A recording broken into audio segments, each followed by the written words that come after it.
Muito bem. Muito bem, obrigado. Hoje teremos a palestra do Olavo Franco Caiobi Bernardes sobre o tema Nacionalidade Portuguesa para Descendentes de Judeus Sefarditas. O Olavo Caiobi Bernardes, ele é advogado, professor e consultor, é especialista em Direito Internacional, professor e tradutor de inglês jurídico, mestre em Direito Internacional pela Universidade de Miami, mestre em Ciência Política com ênfase em Relações Internacionais pela Universidade Federal do Pará, foi aluno especial e candidato ao doutorado em Direito Internacional Público pela Universidade de São Paulo, foi membro da Comissão de Relações Internacionais da OAB de São Paulo em 2 gestões, é membro da Comissão de Relações Internacionais da OAB de São Caetano do Sul, da Comissão de Direito Internacional da OAB de Santos e da Comissão de Soluções Pacíficas de Controvérsias da OAB de São Paulo. Membro do grupo de jovens árbitros do Centro de Resolução de Conflitos da Universidade de São Paulo, o doutor Olavo, ele é atuante também em assuntos ligados a direito internacional privado e relações que envolvam causas ligadas ao direito brasileiro e norte-americano. Ele é mais um amigo que recebemos com carinho na Comissão de Relações Internacionais aqui na OAB de São Caetano do Sul. Então, Olavo, por favor, a palavra é sua. Bom, primeiramente, doutor Marcos, agradeço pelo convite, não vou agradecer a todo mundo, mas agradeço em especial ao senhor e à doutora Bianca Barreto por fazerem esse evento hoje, né? E, enfim, esse é um tema que me toca muito, até pergunto se está sendo gravado, né? Porque sempre gerou interesse esse tema, só que eu não queria ficar compartilhando o link, porque era uma reunião da comissão, né? Então, aí eu só compartilho o link depois, fica gravado, se alguém, não sei se pode compartilhar depois, mas fica para a posteridade, né? E esse tema me interessa, primeiramente, porque aos 35 anos eu descobri que eu sou descendente de judeus sefarditas pelo lado de mãe, né? E tive meu processo aprovado perante a comunidade israelita de Lisboa, né? E meu processo agora se encontra perante a Conservatório de Registros Centrais em Lisboa, e já fazendo um pequeno spoiler, está muito esse processo, está lá há 1 ano e meio já na Conservatório de Registros Centrais de Lisboa, não sabemos quando vai ser concluído, mas não tem jeito, né? A gente como brasileiro diz, será que não tem como falar com o advogado para dar uma acelerada, cortar a moda? Não tem jeito, inclusive eu estava com a possibilidade de estudar na Europa, fazer um curso de férias, eu queria ver se isso seria um argumento para acelerar, porque inclusive como nacional português eu teria mais acesso a bolsas, né, de estudo como europeu, mas realmente não tem jeito mesmo, tem que aguardar, mas o processo já foi aprovado, né? Então, a primeira questão falando um pouquinho de nacionalidade para judeus sefarditas. Vou começar a compartilhar aqui os meus slides. E aí, por favor, doutora Bianca, né? Vamos chamar pelo primeiro nome, porque é todo mundo amigo aqui, né? Se puder, Bianca, ir me passando mais ou menos o tempo para não me perder, porque eu só estou conseguindo ver os slides, eu não estou conseguindo ver agora o público, né? Então, esse é o tema da nacionalidade portuguesa para descendentes de judeus sefarditas, análise e evolução. Aqui uma pequena apresentação minha. Como eu abordei esse tema? Esse tema, gente, essa palestra é uma palestra que eu fiz com o historiador do meu clube, historiador especialista em Península Ibérica, né, história medieval. Ele falou sobre a diáspora judaica e eu falei sobre a questão sobre como a lei funciona. Na época que a gente deu essa palestra foi setembro de 2023, e houve uma atualização recente que eu já incluí nessa palestra. Houve uma atualização dia 5 de março, a lei de nacionalidade portuguesa, que trouxe algumas modificações, inclusive essa questão sefardita.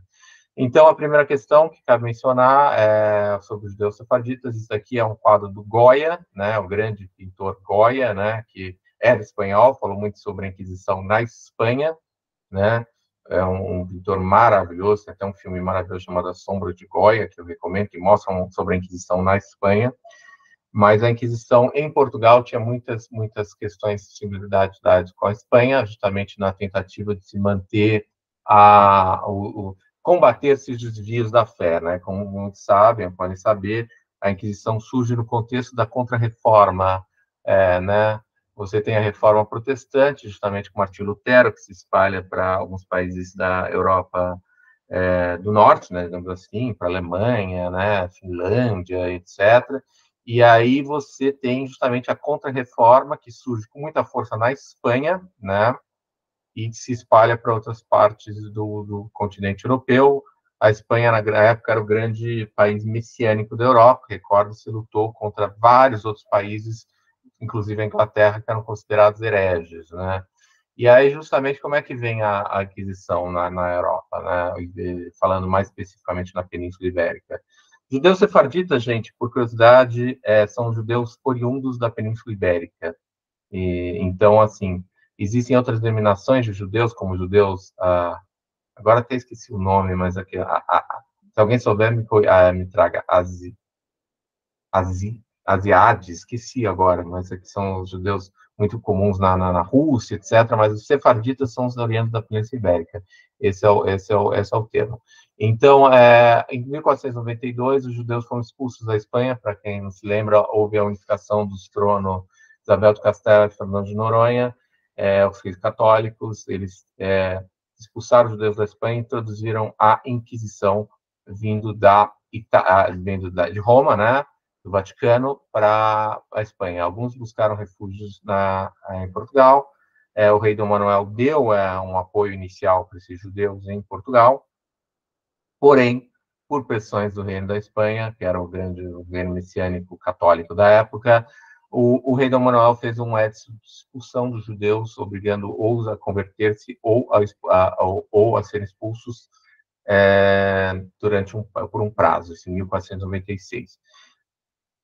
Isso não foi muito executado pela monarquia portuguesa, né? Como eu falei que eu dou aula de lei jurídica, tem um termo enforce, né? Executar-se a lei, enforce a law. Então isso não foi muito executado durante os primeiros anos, até que em 1506 houve um incidente lá em Portugal que um judeu foi considerado cristão não desrespeitoso a um feriado cristão. Depois eu conto a história, mas se vocês quiserem, vocês podem ver aqui no Observador de Portugal, né, que é um site de notícias português sobre o dia que os judeus foram expulsos de Portugal, do qual houve um fenômeno que era muito comum na Europa, gente, que depois, inclusive, os nazistas acentuaram com o famoso Kristallnacht, a noite dos cristais quebrados, de 38, que é o fenômeno do pogrom, né, que é uma palavra russa, né, justamente que era quando havia nesses países da Europa incentivados de forma meio camuflada pelo governo um linchamento público a minorias, mas principalmente aos judeus, né?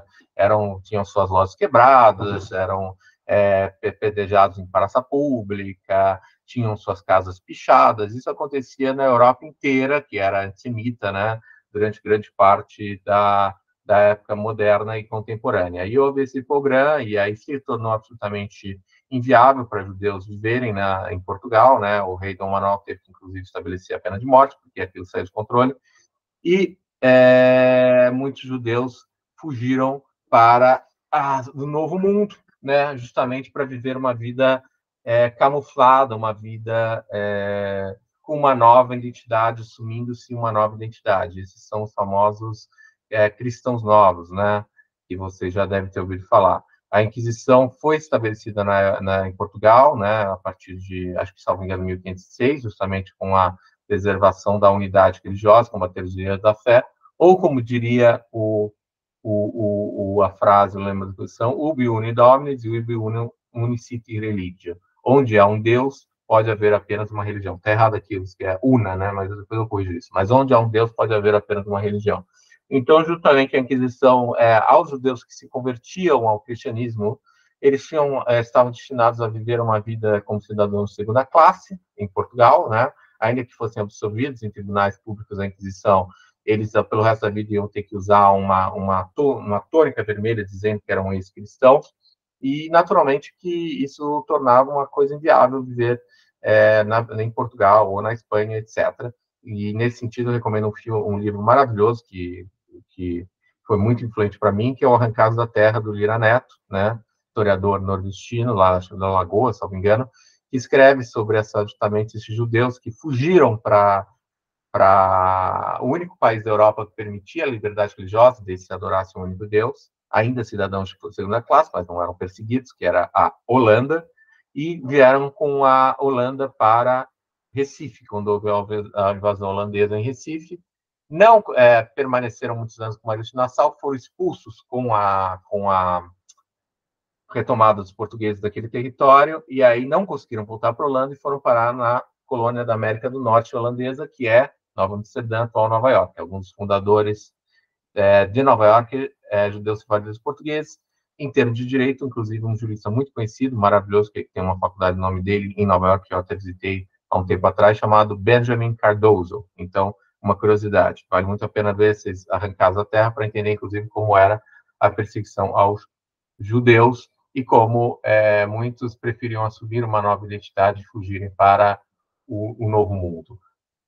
Tranquilo? Alguma dúvida? Aqui é um conceito de nacionalidade e cidadania que eu vou puxar, eu vou parar vou passar por uma questão de tempo. Sobre a questão de nacionalidade para os sefarditas na Espanha, a Espanha concedeu isso com a Lei 12 de 2015 e foi justamente até 1º de outubro de 2019. Quem entrou até 1º de outubro de 2009 pegou, quem não pegou mais. Parece que a Espanha mesmo meio criou assim uma janela, né, para dizer que estava fazendo alguma coisa, por 4 anos concedeu, quem não concedeu, quem pegou, quem não pegou mais. Atualmente existem alguns critérios que facilitam para a nacionalidade espanhola, por exemplo, se você for sefardita, você só tem que residir 2 anos na Espanha, em vez de 10 anos, como é regular, também para netos, para filhos de espanhóis, mas não existe mais a nacionalidade por obtenção para sefarditas na Espanha. Ok? Uma outra curiosidade é que a Espanha recentemente aprovou a Lei de Memória Democrática, a Lei de Netos, né, que é uma lei de 2022, que principalmente contemplar perseguidos pelo franquismo, né, pela Guerra Civil Espanhola, e nessa Lei de Memória Democrática, que vai até outubro de 2024 e acabou de ser estendida por mais um ano, não há mais a necessidade de netos de espanhóis, por exemplo, residirem 2 anos na Espanha. Então, é uma janela que a Espanha está dando até o ano que vem. Estamos tendo um boom de nacionalidade espanhola. Quem tiver interesse em nacionalidade espanhola, esse é o momento de obter agora nacionalidade espanhola, ok? Vamos falar sobre a lei de nacionalidade, vamos falar sobre nacionalidade para sefarditas em Portugal. E Bianca, questão de tempo, você me fala, perguntas deixamos para o final, ok? Todo mundo está me escutando, né? Eu não estou vendo ninguém aqui, né? Alô? Bom, então vou continuar. Eu estou ouvindo perfeitamente. Sim, sim, estou ouvindo. Dá para ouvir, doutor. Que eu não estou vendo ninguém na escura, né? Então, assim, vamos lá. Sobre a Lei de Nacionalidade Portuguesa, lei de número 37 de 81, de 3 de outubro, é uma lei que vem pós-Revolução dos Cravos, justamente pós-Constituição de 1976, ou seja, pós-fim do período salazarista, né? Revoga uma lei de 29 de julho de 1959, e tudo que está em nacionalidade está lá nessa lei de nacionalidade, nessa lei, né? Então, assim, ela está na 10ª alteração, uma alteração justamente agora, dia 5 de março, né? Então, ela está na 11ª versão dela, né? Uma versão original e 10ª alteração. E é uma lei que, assim, quem trabalha com nacionalidade portuguesa tem que conhecê-la, porque ela justamente traz todos os temas, para netos, para filhos, por tempo de residência, por casamento, por adoção, e também para sefarditas, né? A 5ª alteração, essa lei, né, trouxe a questão de pela Lei Orgânica 1º de 2013, 29 de junho, trouxe essa questão para sefarditas, trouxe a inclusão do artigo 6º, o item 7º no seu artigo 6º, artigo 6º traz nacionalidade adquirida, então isso é muito importante, gente. Você tem nacionalidade originária, ou seja, para filhos, para netos de portugueses, hoje é nacionalidade originária. A partir do momento que é o reconhecimento da obtenção de nacionalidade, é como se aquele sujeito tivesse nascido português. Tem que fazer a alteração, né, dos seus documentos em Portugal, etc., porque é como se aquela pessoa tivesse nascido em português. E aí pode-se passar para filhos, para netos, etc. Então, uma pessoa que é neto de portugueses obtém a nacionalidade portuguesa, depois vai poder passar para filhos, para netos, para sua companheira, companheiro, se for casado há mais de 3 anos, etc. Já o artigo 6º traz para nacionalidade adquirida, ou seja, você se torna português, né? Não é português a partir, não se é português de forma ordinária, de forma adquirida, a partir daquele momento que aquilo é reconhecido pela Conservatória dos Registros Centrais de Lisboa, do Porto, de Coimbra ou de qualquer lugar onde o seu processo esteja tramitando, ok? Então, depois, seus filhos, se quiserem obter, também vão ter que entrar com um novo processo. Qual que é a vantagem? A vantagem eu vou falar sobre isso, é que até o 3º grau de coletariedade, filho, netos, sobrinhos, primos de 1º grau, pais, etc., há uma redução da taxa de valor perante a Conservatória de Registros Centrais. Então, pula-se de 500 para 250 euros. Eu vou falar sobre isso, tá? Mas, gente, houve também uma alteração ao regulamento da Lei de Nacionalidade Portuguesa, a inclusão do artigo 24A. E, gente, aí você fala assim, puxa, mas assim, todo mundo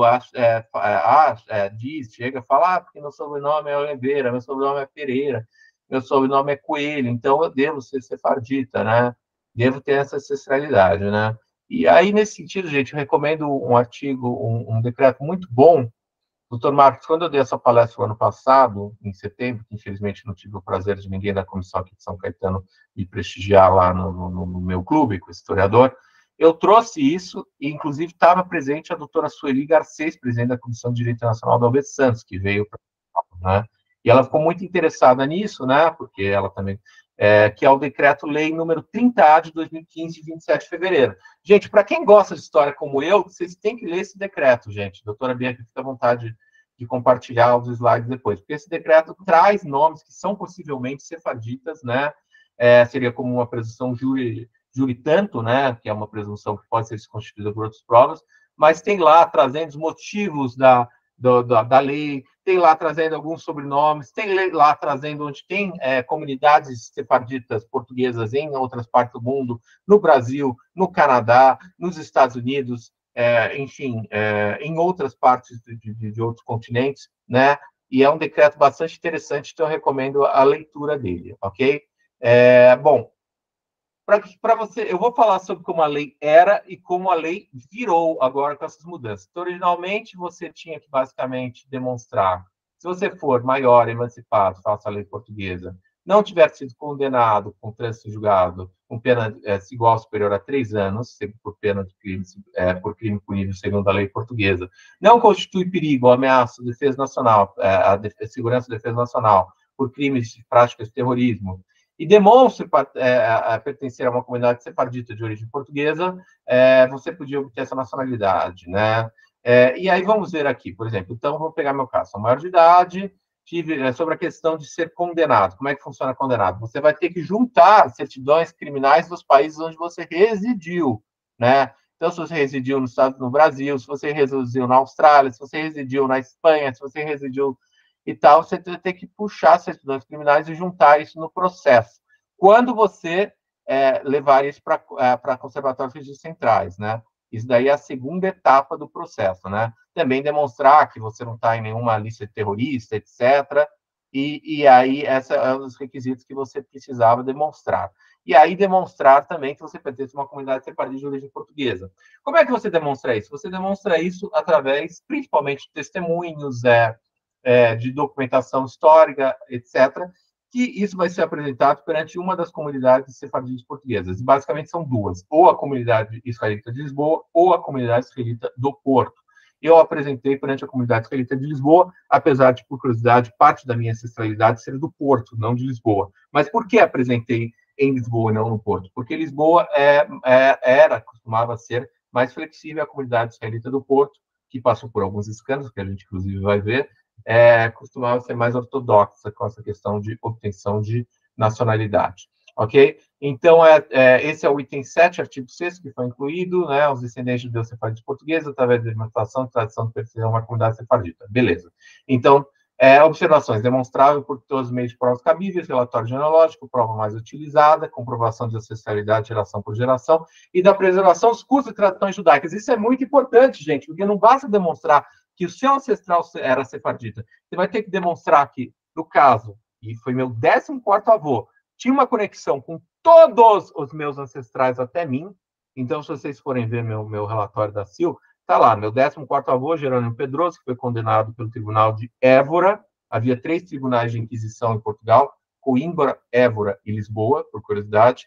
tem que mostrar lá que houve a condenação por um dos tribunais da Inquisição, e que aí meu 13º avô já veio para o Brasil, para a capitania de São Vicente, recordando que eram gente só apaixonada por história. Então, para quem gosta de história, isso daí é maravilhoso, né? Recordando que haviam 2 capitanias que deram certo no Brasil, no começo da colonização, Recife e São Vicente. Então, normalmente, os ancestrais sefarditas ou iam vir por São Vicente ou por Recife, no caso da minha família materna, por São Vicente, mostrar 13º avô, 12º avô, 11º, 10º, babá, até chegar a mim, né? E tem que demonstrar que o seu ancestral original, lá no caso, meu ancestral 14º avô, quando ele se converteu, ele foi condenado pela Inquisição, ele se converteu, como diria, apenas para inglês ver. Ele manteve as tradições judaicas. Se ele abdicou de forma voluntária as tradições judaicas e não as manteve ainda que em segredo, porque não se mantém esse vínculo. Então, é bastante difícil, é um processo trabalhoso, com historiador, etc. Qual que era a vantagem dessa questão da nacionalidade sefardita? Porque, ao contrário de outras formas de nacionalidade, como, por exemplo, o tempo de residência, que você tem que mostrar 5 anos de residência contínua em Portugal, e você tem que demonstrar o domínio da língua portuguesa, você havia a dispensa das alíneas B e C do item 6, que era o quê? Justamente o domínio da língua portuguesa e o tempo de residência em Portugal. Então, isso abria para a gente de nacionalidade portuguesa, né? Quer dizer, ancestralidade, com gente que fala, eu tenho um ancestral sefardita e eu sou canadense, eu tenho um ancestral sefardita e eu sou argentino, eu tenho um ancestral sefardita e eu sou mexicano. Ancestral sefardita português, no caso, né? Tem um amigo, por exemplo, para vocês terem uma ideia, que eu estudei direito nos Estados Unidos, que é venezuelano, judeu, de família sefardita, né? E estava tentando tirar como sefardita português. Eu acho mais difícil demonstrar o vínculo no caso dele, porque ele é venezuelano, né? E não Venezuela, como vocês sabem, não foi colonizada por Portugal. Mas, teoricamente, é possível. Qual que é o problema disso, gente? O problema é que isso começou a gerar muita pressão para mudanças à lei, né? Alguma dúvida aqui? Nenhuma dúvida. Então, quando o pessoal está em silêncio, então, dúvida. Então, vamos falar só sobre as fases, eu vou te falar sobre as pressões que houveram. Fase de instrução, Comunidade Israelita de Lisboa do Porto conseguiu esse certificado. Essas comunidades podem solicitar exigências, uma certidão de casamento, uma certidão de nascimento, certidão do seu avô, certidão disso, certidão daquilo. Vai fazer uma fase preliminar de análise dos documentos. Demonstrou que todos os documentos estão presentes. É que nem aquela jurisprudência defensiva do tribunal, né? Está faltando alguma coisa, já recusa para levar o processo adiante. Todos os documentos estão lá, você juntou sua certidão de nascimento, apostilada, gente, recordando, com o selo de apostilamento do Brasil, ou do país de onde você mora. Juntou a sua certidão de nascimento inteiro teor, juntou relatório historiográfico dos dois, juntou tudo. Pum, cheque. Você tem que pagar um donativo de 500 euros, como eu te falei, se tiver um processo de um familiar seu até o 3º grau de coletariedade, coletariedade, né? Putz, agora, se for até o 3º grau, pode despachar para 250 euros. Quantidade de primo meu me procurando, que eu nunca ouvi falar na vida, para indicar o processo, vocês não têm ideia, gente. Nessas horas aparece, né? Porque 250 euros baixa de 500 para 250 euros. A fase de apreciação do mérito do documento, né? Depois que houve essa fase preliminar, aí a CIL pode exigir exigências, né? Exigiram algumas para mim. Emissão de certificado, que foi emitido para mim. A fase administrativa, juntar perante o Ministério da Justiça em Portugal, preenchimento do formulário do Ministério da Justiça, certidão de nascimento, cópia de passaporte, certidão de antecedentes criminais, que eu mencionei, mais um valor de 250 euros perante essa fase do Ministério da Justiça, perante a Conservatória dos Registros Centrais. Como eu te disse, meu processo está perante a Conservatória dos Registros de Lisboa. Dizem que é de 1 a 2 anos, mas está 1 ano e meio o meu e ainda está na fase inicial perante a Conservatória dos Registros Centrais de Lisboa. Portugal, para quem não sabe, está passando por um déficit brutal, né? Então, até falando de contratar gente de fora e tudo mais. E assim que funcionava. O que aconteceu, doutor Marcos? O que aconteceu foi o seguinte: começou a haver muita pressão para a mudança da lei, dizendo que isso era passivo de fraude, etc. Tal. E aí havia muitos estrangeiros em Portugal entrando com pedidos, por exemplo, por Golden Visa, comprar investimento em imóveis em 500 mil euros e tinha autorização de residência em Portugal, né? E outras formas que começou a gerar uma pressão, porque essas pessoas podiam circular dentro do espaço Schengen, que é o espaço da União Europeia, A União Europeia começou a pressionar também para essa questão do Golden Visa, que é para imóveis, 500 mil euros, para imóveis, que é 500 mil euros. Começou a gerar um preço muito inflacionário de imóveis em Portugal, né? Começou a se tornar muito caro para os portugueses viverem em Portugal, principalmente onde estrangeiros compravam imóveis, que era Lisboa e no Porto, né? E aí começou a gerar pressão nesse negócio, porque havia muito estrangeiro investindo em Portugal, muito brasileiro, muito turco, muito chinês, mas principalmente muito russo, né? E aí começou aquela questão, esses oligarcas russos investindo em Portugal, etc. E houve uma situação, eu acho que eu não compartilhei aqui o slide, mas tá aqui, ó. Aqui, ó, pressões externas, eu tinha pulado esses slides. Então, começou a haver essas pressões externas para mudar o... Desculpa, não está compartilhando. Aqui para a gente está aparecendo o slide número 1. Não, mas peraí, eu tô falando há horas e não compartilhou nada até agora? Não, só está no 1 aqui. Mas vocês deviam ter me falado isso, gente. Eu perguntei várias vezes. Tenta compartilhar novamente, por gentileza. Tá indo agora? Aqui não apareceu ainda. Não, não apareceu não, Lalo. Putz, gente, vocês deviam ter me falado isso. Se eu soubesse, eu teria... Deixa eu ver aqui.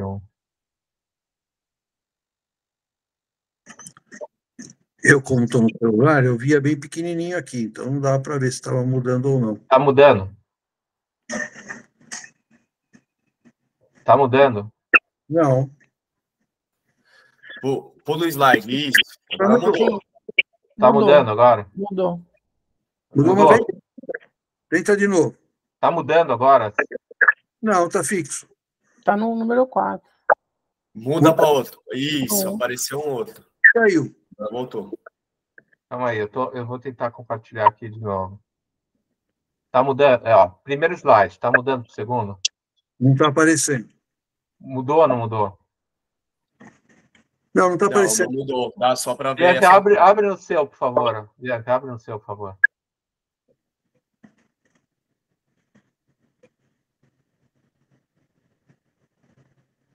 Como é chato isso, gente, tá? Esse programa, gente. Ah, eu já sei o que eu tenho que fazer para mudar. Deixa eu ver se eu consigo. Eu vou tentar uma gambiarra aqui. Vê se muda agora para vocês. Tá mudando? Não mudou. Não. Eu só estou vendo aquela figura do Olavo aqui. Agora apareceu. Tá mudando agora? Eu vou tentar mudar. Agora sim. Aqui. Agora mexeu. Eu vou ter que fazer aqui, eu não consigo compartilhar o inteiro. Olha, esse é o quadro Goya. Esses são os temas que eu tinha falado: expulsão dos judeus da Península Ibérica, nacionalidade com situação, nacionalidade para ser fadista na Espanha, nacionalidade para ser fadista em Portugal. A gente estava falando sobre isso, tá? Aqui é o quadro Goya, que eu te falei que é o grande pintor da Espanha sobre a época da Inquisição. Aqui sobre a expulsão dos judeus fadistas em Portugal. Aqui um artigo do Observador que eu mencionei sobre quando houve esse pogrom, esse movimento contra os sefarditas em 1506, que grande parte saiu de lá. Aí, esse lei, nacionalidade, conceituação da cidadania, nacionalidade para sefarditas na Espanha, que inclusive a questão da lei de memória democrática que eu mencionei, nacionalidade para sefarditas em Portugal. Esse é o decreto que eu mencionei. Gente, podiam mutar, por favor, está fazendo um eco aqui. Esse é o decreto que eu mencionei, que eu falei, doutora Bianca. Se quiser, depois pode compartilhar para quem tiver o decreto com os possíveis subnomes sefarditas portugueses, tá? Aqui os requisitos da lei que eu falei para vocês, se for quando não tivesse condenado com trânsito em julgado, não constitui um perigo ou ameaça para a segurança ou defesa nacional, demonstra uma tradição de pertença a uma comunidade sefardita de origem portuguesa, ok? Tranquilo? Isso eu tinha mostrado para vocês. Aí que eu até mencionei, que aqui é o artigo 6º, item 7º, que foi acrescentado, que é desde 2015, que reconhece essa questão da nacionalidade sefardita portuguesa, demonstrava por todas as provas cabíveis, relatório genealógico, e que não se fazia necessária a questão de residência em Portugal, domínio da língua portuguesa para sua obtenção. Beleza? Até aqui. Aí aqui estão as fases que eu falei. Fase preliminar, justamente com a doação dos 500 euros.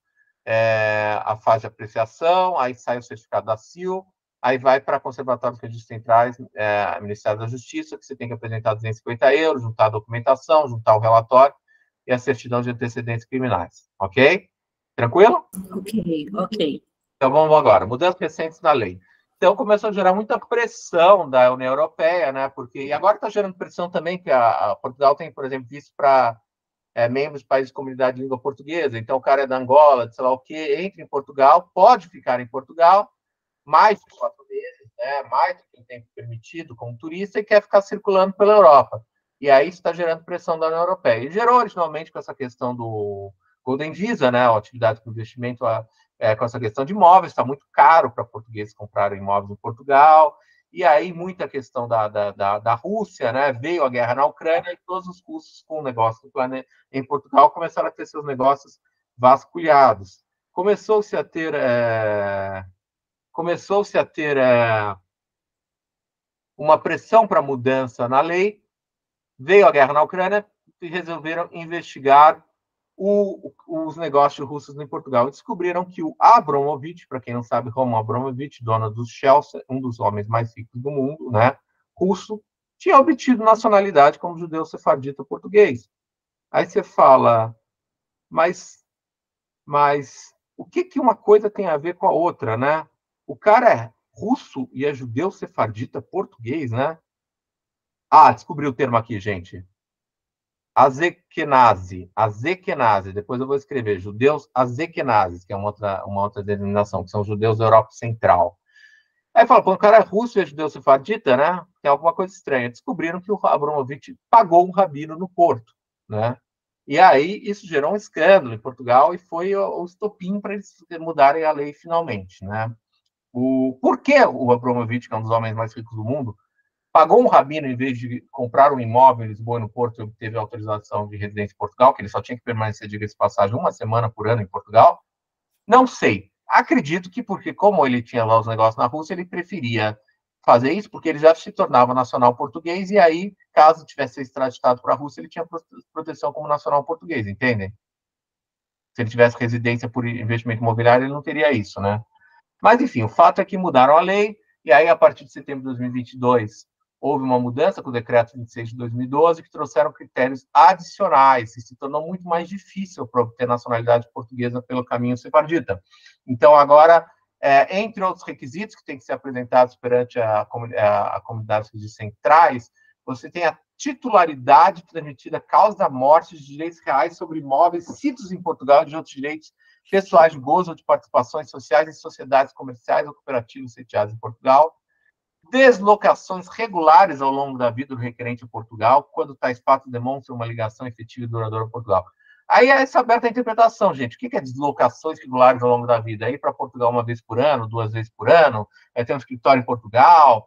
Tudo isso agora tem, inclusive, um colega que é advogado em Portugal, que é brasileiro, inclusive representa o Lira Neto, que é esse historiador que eu mencionei para vocês, que eu estava, inclusive, ajudando ele com uma apresentação quando ele estava em Israel, né, que eu dou aula de inglês jurídico, eu mencionei, e eles estavam até querendo contestar isso judicialmente em tribunais portugueses, né, levar lá, Portugal tem o mesmo sistema francês, então primeiro vai para tribunais administrativos, antes para tribunais judiciais, e justamente trazer algumas contestações, esclarecimentos em relação a isso, porque isso é muito aberto, né? E justamente, por exemplo, titularidade, casos mortos. Como é que o cara, gente, doutor Marcos, me explica para mim, como é que o cara, que é judeu sefardita português, que teve seus bens, seus antepassados perseguidos e com os bens confiscados pela Inquisição em Portugal, porque a Inquisição confiscava os bens, a pessoa usava como forma de pagamento pelo processo, ou seja, a pessoa era condenada, era torturada, era tribunal secreto, era condenada, perdia seus direitos políticos, ou era morto e ainda era deportado e ainda os custos eram pagos com os seus próprios bens, entende? E ainda, olha que joint venture perfeita, a Inquisição dividia esses ganhos com a monarquia portuguesa, ou monarquia espanhola, ou monarquia de onde for que a Inquisição tivesse se instalado. Então, 50%, 50-50, um joint venture verdadeiro, né? Recomendo que vocês visitem, gente, o Museu Judaico em São Paulo, muito interessante, que tem uma parte sobre cristãos novos e uma parte, também chamada de marranos, né? E uma parte sobre a questão da Inquisição, tá? Então, isso se tornou muito difícil, os processos que estão ainda, com essas medidas ainda estão em análise, né? E aí várias pessoas entraram com processo antes de setembro de 2022 para não pegar essa mudança da lei, né? Então, entraram-se com processo perante a comunidade, perante a Conservatório dos Registros Centrais, sem ainda haver aprovação da comunidade israelita de Lisboa do Porto antes de setembro, para pegar a mudança, para aproveitar essa mudança da lei, né? Porque depois ia se tornar muito mais difícil. E agora, em 24 de fevereiro de 2004, o presidente Marcelo Rebelo de Sousa, de Portugal, passou a 10ª alteração à Lei de Nacionalidade, Lei Orgânica número 1 de 2004, 5 de março, então vigente desde esse mês, 5 de março, e trouxe algumas mudanças. Por exemplo, trouxe mudanças em relação ao tempo de residência para obtenção de nacionalidade, 5 anos, ainda é 5 anos para você obter nacionalidade portuguesa, lógico, você tem que fazer um teste de idioma, etc., não é automático, mas antes, agora, o tempo do pedido perante a CEF, que é o órgão administrativo português, Secretaria de Administração de Fronteiras, Secretaria de alguma coisa de Fronteiras, que é um dos órgãos mais burocráticos, um órgão bastante burocrático, não vou falar mal, né, mas é um órgão bastante burocrático, agora conta esse período da análise na CEF para esses 5 anos, né. Também trouxe mudanças contra a obtenção de nacionalidade após a maioridade, trouxe algumas mudanças. Mas e o que importa para a gente, o que a Lei Orgânica trouxe em número 21, 24, em relação às sefarditas, né? Agora trouxe a obrigação de tempo de residência por 3 anos em Portugal, seguidos ou interpolados. Esse tempo de residência pode ser substituído justamente pela prova de vínculos hereditários em Portugal. Ou seja, você tem que morar 3 anos em Portugal, você tem que mostrar que você tem vínculos hereditários em Portugal, sendo sefardita português, né? Descendente sefardita português, né? Trouxe também um board, né? Um conselho que agora vai analisar essa questão sefardita. Então, não apenas, principalmente depois desse escândalo que houve lá do Abramovich, perante a comunidade sefardita do Porto, agora não será mais apenas a comunidade sefardita que vai fazer essa análise, também órgãos governamentais, vai ter um conselho que vai fazer uma análise conjunta para ver a homologação ou não a homologação do pedido, ok? Também trouxe uma transição para pedidos posteriores a setembro de 2022 e anteriores à mudança da lei em 5 de março. Isso, por exemplo, apenas 1 ano de residência em Portugal e não 3 anos. Eu vou mostrar essas alterações no final, né? Como te falei, contagem de tempo de residência legal, aquisição de nacionalidade por naturalização, houve algumas mudanças nesse sentido.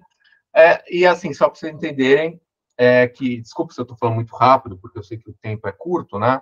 Mas estima-se que houve 140 mil aplicações desde 2015, tendo havido a concessão de cerca de 35 mil pedidos, nacionalidade portuguesa, cidadania europeia para descendentes sefarditas. Gente, o pessoal fala muito de cidadania portuguesa, cidadania italiana.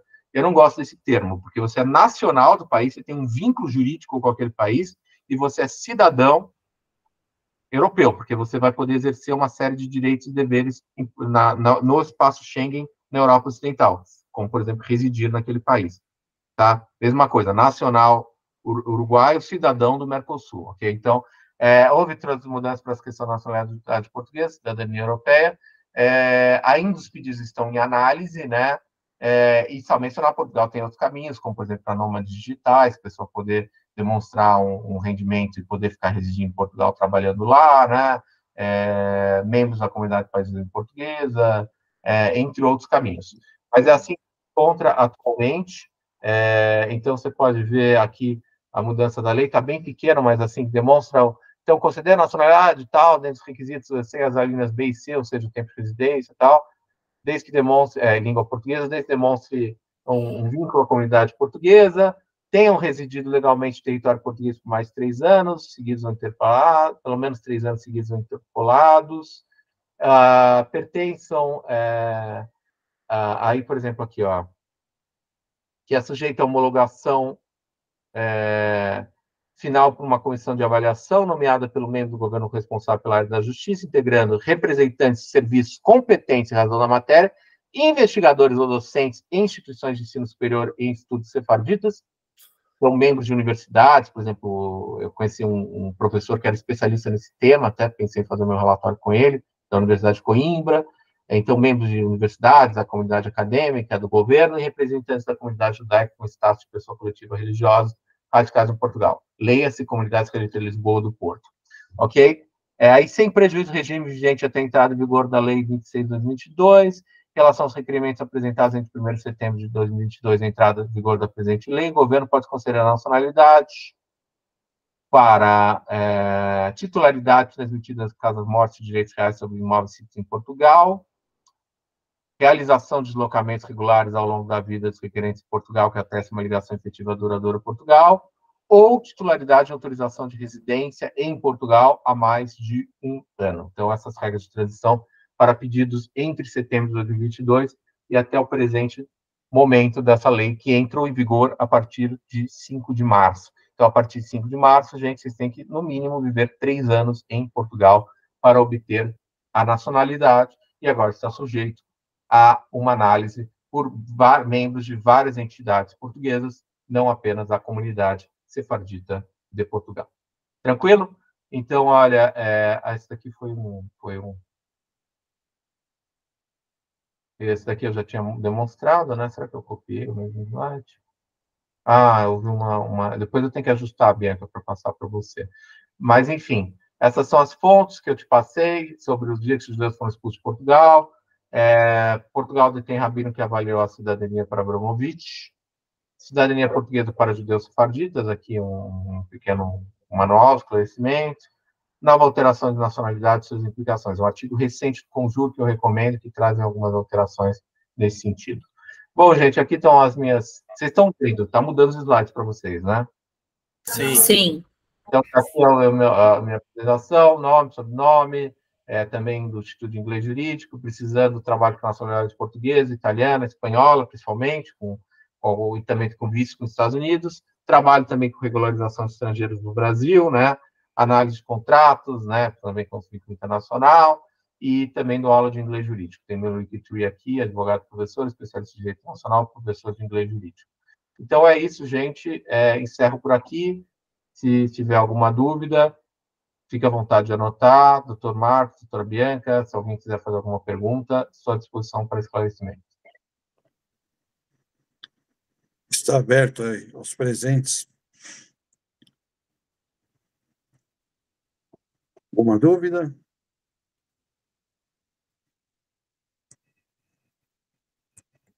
Olá, bastante interessante suas colocações. Seria muito legal se pudesse disponibilizar esse decreto que você citou aí. Você tem ele na íntegra?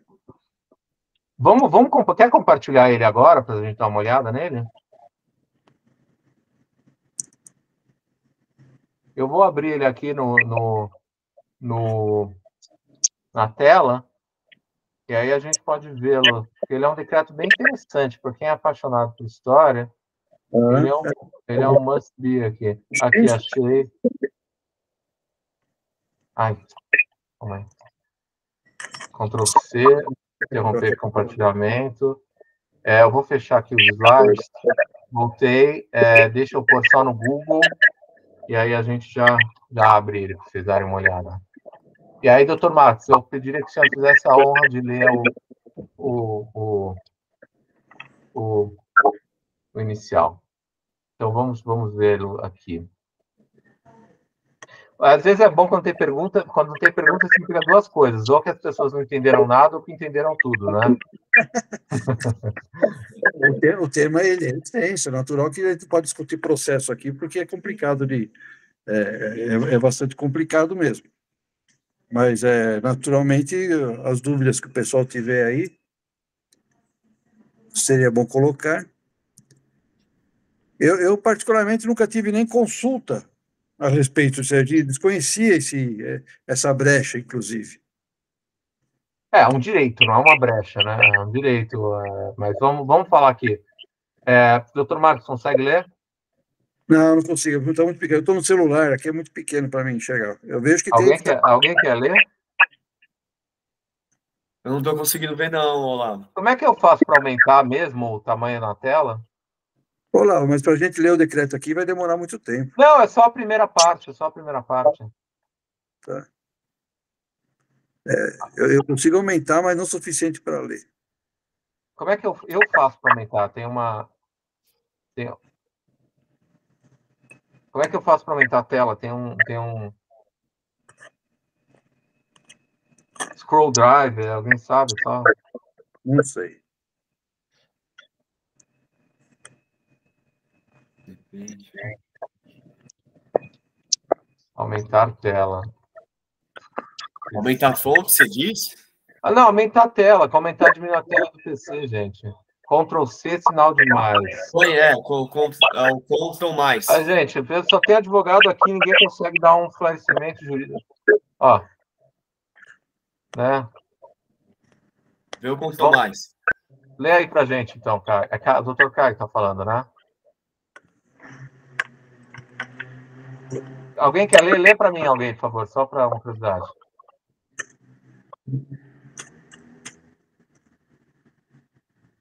Alô? Eu não consigo visualizar. Eu acabei de aumentar. Não, eu estou no celular. Doutor Caio, lê para a gente, por favor, doutora Bianca, se possível. Só essa primeira parte.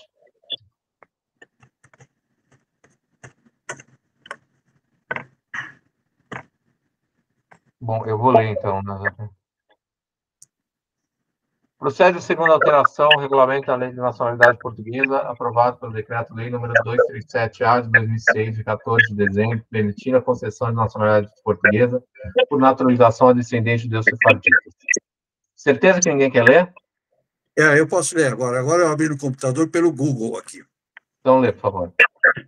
Vamos lá. Designo, você foi até o designo... Decreto-lei, decreto-lei número tal. Aí começa a ler, por favor. Olha aqui. Decreto-Lei número 30A de 2015, de 27 de fevereiro. Designa-se de judeus sefarditas, os judeus descendentes das antigas e tradicionais comunidades judaicas da Península Ibérica. A presença dessas comunidades na Península Ibérica é muito antiga, sendo mesmo anterior à formação dos reinos ibéricos cristãos, como sucedeu com Portugal a partir do século XVII. Tendo essas comunidades judaicas, a partir dos finais dos séculos XV e após o Edito de Alhambra, de 1492, sido objeto de perseguição por parte da Inquisição Espanhola, muitos de seus membros refugiaram-se então em Portugal.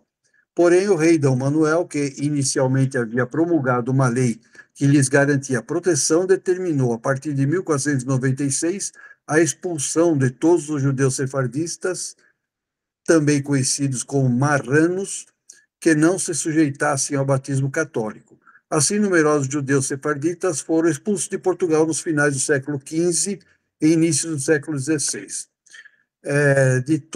De modo geral, esses judeus peninsulares estabeleceram-se, entre outros, em países como a Holanda, Reino Unido e a Turquia, bem como em regiões do norte da África e, mais tarde, territórios americanos, nomeadamente Brasil, Argentina, México e Estados Unidos da América. Apesar das perseguições e do afastamento de seu território ancestral, muitos judeus sefarditas de origem portuguesa e seus descendentes mantiveram não só a língua portuguesa, mas também os ritos tradicionais do antigo culto judaico em Portugal, conservando ao longo das gerações os seus apelidos de família, objetos e documentos comprovativos de sua origem portuguesa, a par de uma forte relação memorial que os leva a denominarem-se a si mesmo como judeus portugueses ou judeus da nação portuguesa.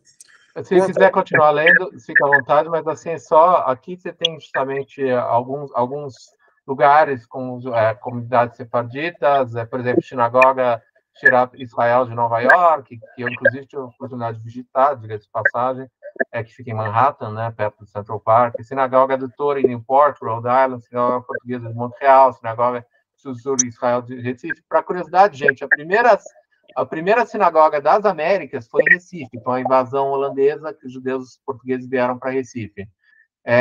Quem for para Recife, eu tive a oportunidade em 2022, tem a Rua dos Judeus lá com a sinagoga. Essa sinagoga foi fechada quando os portugueses retomaram Pernambuco dos holandeses, e aí, como eu te falei, alguns desses judeus foram expulsos alguns desses judeus foram parar em Nova York, como eu mencionei para vocês, tema do livro Arrancados da Terra, né? E aí, gente, só uma curiosidade aqui, pulando aqui, se alguém quiser ler, mas só uma curiosidade, esses são alguns sobrenomes que podem ser considerados sefarditas, se alguém quiser ler, só por curiosidade.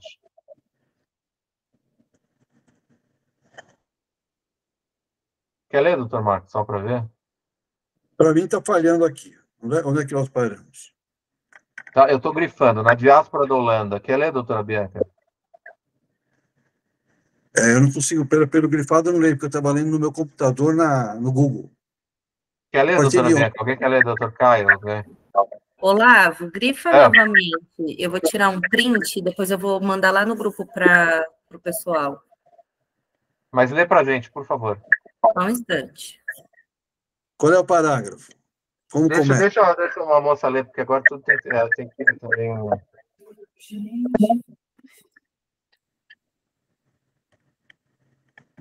E a gente termina por aí, é só para vocês terem uma curiosidade.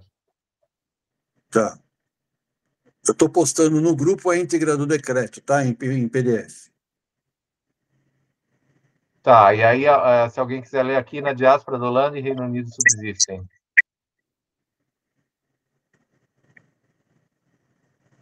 O advogado não pode ter medo de ler.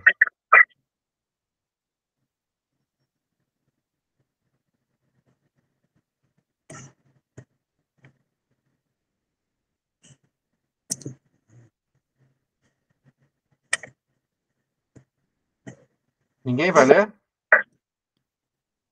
Acho que o pessoal não está Eu posso ler. Vamos lá.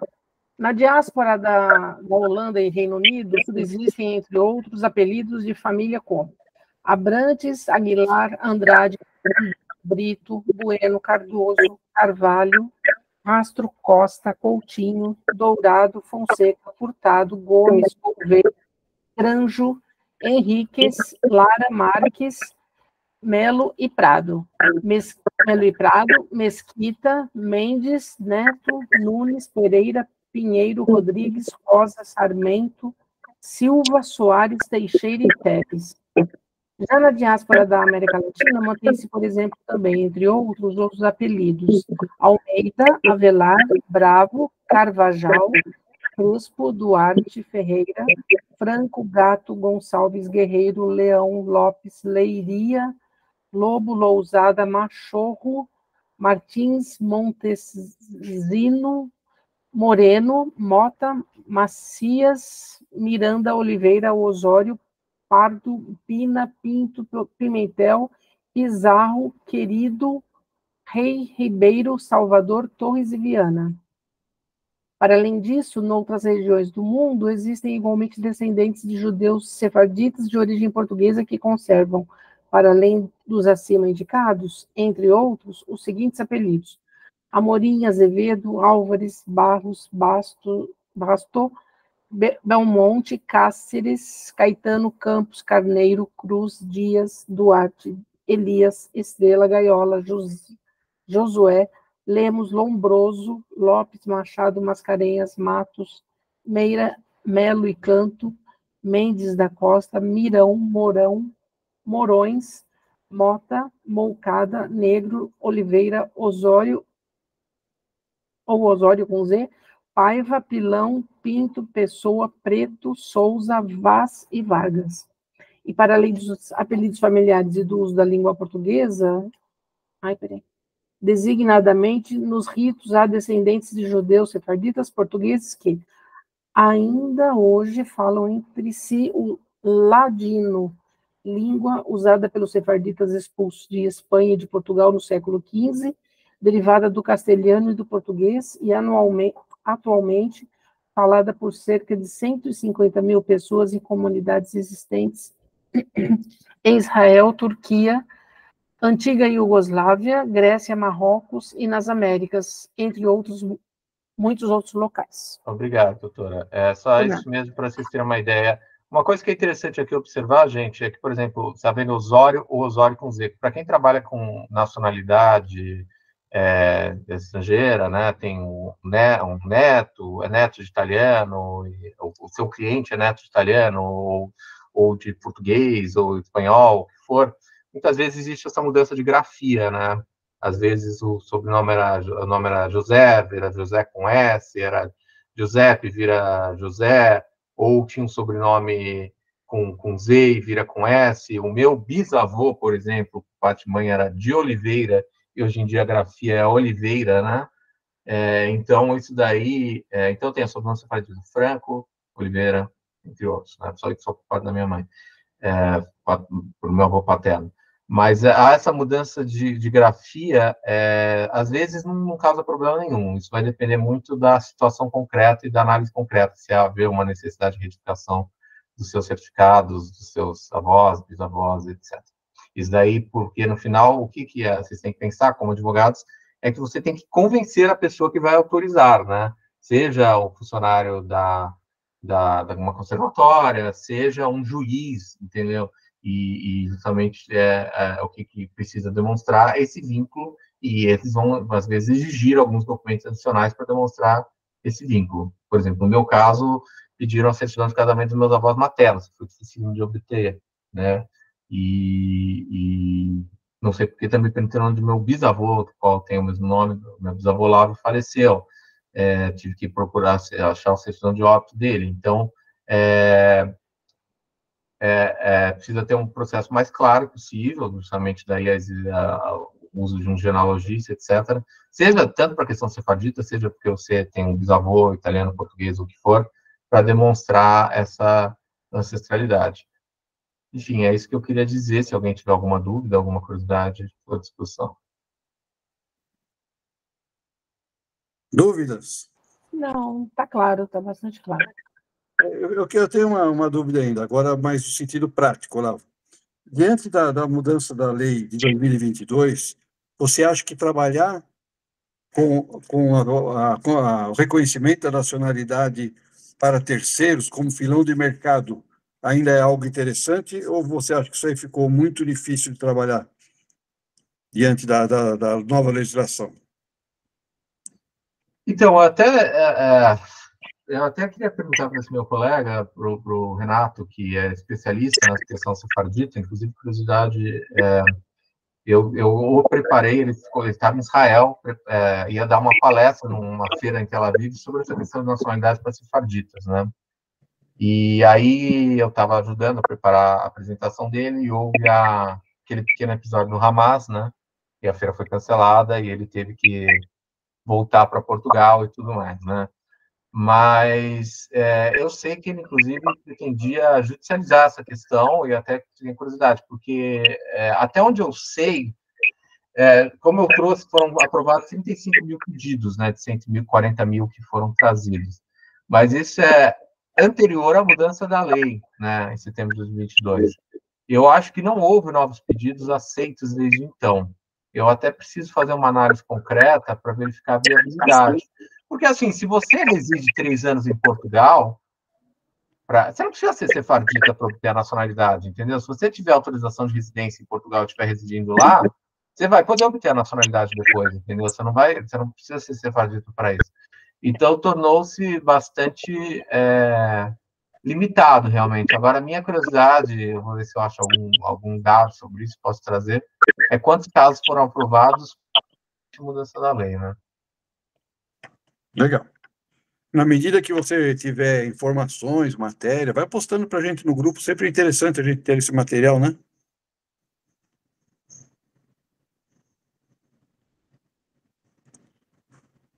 Ok? Mais alguém quer fazer uso da palavra? Olavo, alguma consideração final? Eu quero agradecer e dizer que é um prazer falar sobre esse tema. É um tema que eu realmente acho fascinante e esse reconhecimento histórico é muito bonito, né? Acho que, infelizmente, houve uma limitação muito grande. Hoje em dia, salvo engano, só existem 2 países no mundo que reconhecem a nacionalidade por vínculos judaicos. Um é Israel, claro, né? O pessoal que muda para Israel para conhecer a Alia, e outro é Portugal. E aí, uma outra curiosidade que eu acho bastante importante falar, gente, é que o fato de você ser judeu não significa que você vai ter esse direito. Isso é muito importante, assim, porque eu não sou judeu e tive esse reconhecimento por ter ancestralidade sefardita. Então, uma família que era de Portugal. Mas eu tenho um bom amigo que é judeu, mora em Israel, agora está, inclusive, pensando em voltar para o Brasil, né? Porque parece que lá o clima ficou muito tenso depois dessa história do Hamas, né? E eu indiquei o historiador que o genealogista fez no meu processo. Esse é o primeiro ponto, gente. Se vocês têm curiosidade, têm interesse, contratem um historiador, um genealogista para fazer a pesquisa, né? Esse é o primeiro ponto. Não adianta nada você... Porque todo mundo pode dizer que o seu parente era da máfia, quando você for italiano, né? Que seu parente era duque, era nobre, que você era antepassado do Napoleão Bonaparte, né? Ou qualquer coisa, mas nós somos advogados, você tem que ter prova, né? Né, doutor? Tem que ter prova do que você está falando. Então, primeiro ponto é contratar um historiador, um genealogista para fazer o seu relatório, para ver se você tem esse direito. E ter esse relatório, às vezes, até com uma curiosidade histórica, para quem gosta, vale a pena até, inclusive, se você não for entrar com o processo de nacionalidade. Mas, assim, o fato de você ser judeu não te garante, porque se você for, por exemplo, judeu... eu vou até escrever, eu estou tentando achar no grupo onde está o chat para escrever. Mas, inclusive, se você for judeu askenazi, não é um reconhecimento, entende? Então, se você for judeu de outras ancestralidades que não sefardita, você não vai ter esse direito reconhecido. Se você for um judeu sefardita que se demonstre que os seus antepassados foram perseguidos pela Espanha, você não vai ter esse reconhecimento em Portugal. Você tem que justamente demonstrar a condenação num tribunal da Inquisição em Portugal, né? Se os seus antepassados tiverem se convertido ao cristianismo, você também vai perder esse direito. Então, existe uma série de requisitos que precisam levar em consideração. Mas, para quem tem curiosidade e quiser pesquisar, ou às vezes você lê essa lista e o sobrenome aparece, você, putz, eu tenho esse sobrenome e tal, eu posso passar o contato dos historiadores de confiança, genealogistas, que vocês podem verificar o seu caso concreto. Perfeito, Olavo. Agradecemos imensamente as suas palavras, a sua apresentação. É um assunto interessante, não era do meu conhecimento, só tomei conhecimento quando você fez a palestra anterior, que eu fui pesquisar alguma coisa. Mas até então não era do meu conhecimento, e acredito que de outros também. Mas agradecemos imensamente a sua colaboração. Se ninguém mais quiser fazer uso da palavra, vamos encerrar por aqui. Doutora Elizabeth, diretora da OAB, entrou um pouquinho depois, quer falar alguma coisa, doutora? Bom dia a todos. Não, só agradecer, eu também não conhecia esses detalhes, né? A gente não ouve falar esse tipo de coisa aqui no Brasil normalmente, né? Só especialistas mesmo. A título de conhecimento, aprendizado, muito bom. Obrigado, doutor Olavo. Parabéns, Buim, por trazer esses conhecimentos para a gente. É muito especial. Obrigada, viu, gente? Obrigado pela sua presença também, doutor. Então, vamos... Parabéns, doutor. Muito boa a apresentação. Eu estou compartilhando para vocês aqui o decreto com o link, que acho que o doutor Marcos já compartilhou, e judeus askenazes, que eu compartilhei, né, que é outra denominação judaica, que era, no caso, Abramovich, que, como eu falei, foi... Você pode compartilhar lá no nosso grupo, Lau? Compartilhe, lógico, para ver. Lá é melhor, porque depois que encerra aqui, a gente perde a informação. Ok? Mais alguém quer fazer uso da palavra? Então, agradecemos a todos. Vamos encerrando a reunião por aqui. Muito obrigado, gente. Muito obrigado.